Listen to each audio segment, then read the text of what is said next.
Hello friends, मैं स्वागत करता हूं अपने चैनल पर। आज की इस वीडियो में हम लोग बात करेंगे कि 1 अप्रैल 2026 के बाद में जो है बायबैक के ऊपर जो टैक्सेशन है उसका जो नया रूल है वो इंप्लीमेंट होगा।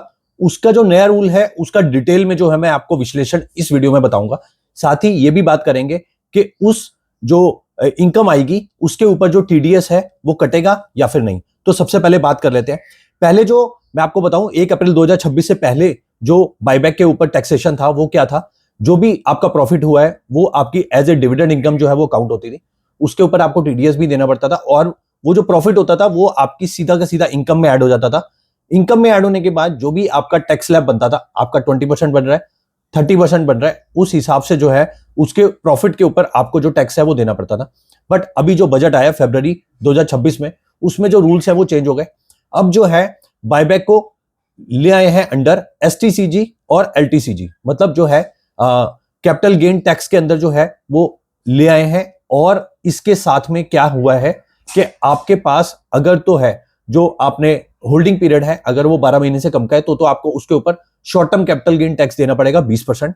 और अगर आपकी जो होल्डिंग पीरियड है 12 महीने से ज्यादा का है तो आपको जो है उसके ऊपर लॉन्ग टर्म कैपिटल टैक्स देना पड़ेगा प्रॉफिट के ऊपर 12.5%। इसके ऊपर कोई टीडीएस नहीं देना, कोई डिविडेंड इनकम काउंट नहीं होगी।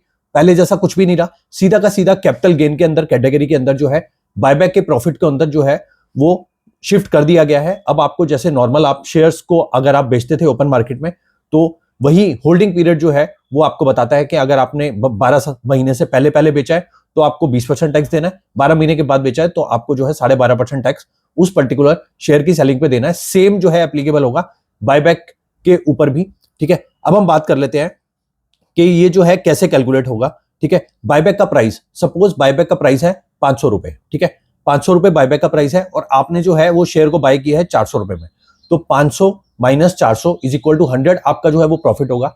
अब अगर तो आपका जो 100 प्रॉफिट हुआ, अगर तो आपका होल्डिंग पीरियड जो उस पर्टिकुलर शेयर का था वो आपका 1 साल से कम का है, तो आपको सीधा उसके ऊपर 20 रुपए जो है टैक्स गवर्नमेंट ऑफ इंडिया को देना पड़ेगा। मैं ऐसे ही एग्जाम्पल लेके बात कर रहा हूं, आप इसकी मल्टीप्लीकेशन अपने हिसाब से कर सकते हैं जितने भी नंबर ऑफ शेयर आपके पास है।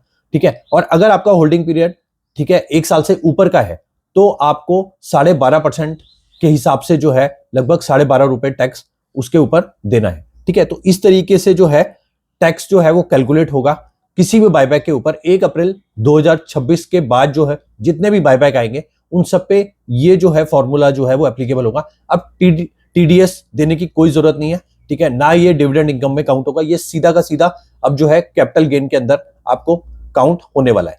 Thanks for watching this video.